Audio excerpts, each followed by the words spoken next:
הפסל הזה הקטן והנחמד, קוראים לו המנשלה. מה זה אומר? זה אומר גבר קטן, אבל שחושב שהוא גבר גדול. בכל אופן, אם הייתה שמה את הפסל בצורה הזאת, מישהו יכול להתקרב להגיד לי כמו מה זה נראה? צורה של מה זה נראה זה?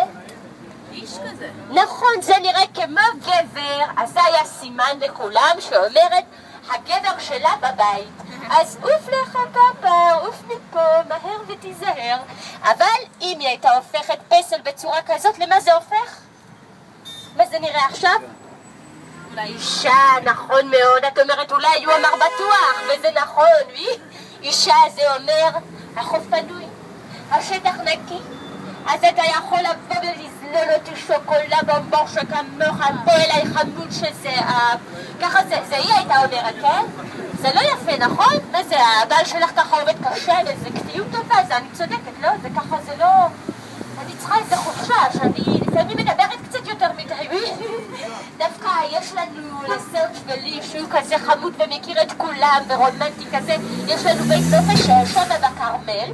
זה לא רואים את זה מפה שמה, אבל זה מקום, יש שם צמחייה וכזה אוויר ואווירה, שזה פשוט הבעל שלי הוא חכם, הוא זכה בזה במשחק קלפים, לא קנה בכסף, זכה בבית הזה מאדון קלר, אתם הייתם צריכים להיות שם. נו, אז מה אתם אומרים? אתם גם באתם לפה עם חלומות גדולים, אה?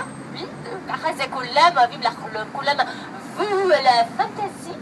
אבל אם אתם חושבים שבאתם לפה בשביל גן עדן, אתם טועים, יש פה הרבה עבודה, וגם עכשיו יש לי, אבל אתם מוזמנים לבוא איתי, לעשות איתי סידורים שלי, ואולי עוד בדרך אני אראה לכם עוד סיפורים יפים שיש לי, עוד רכילות עסיסית, אז בואו נלך ככה מהחבר, אז נהיה לי שמה.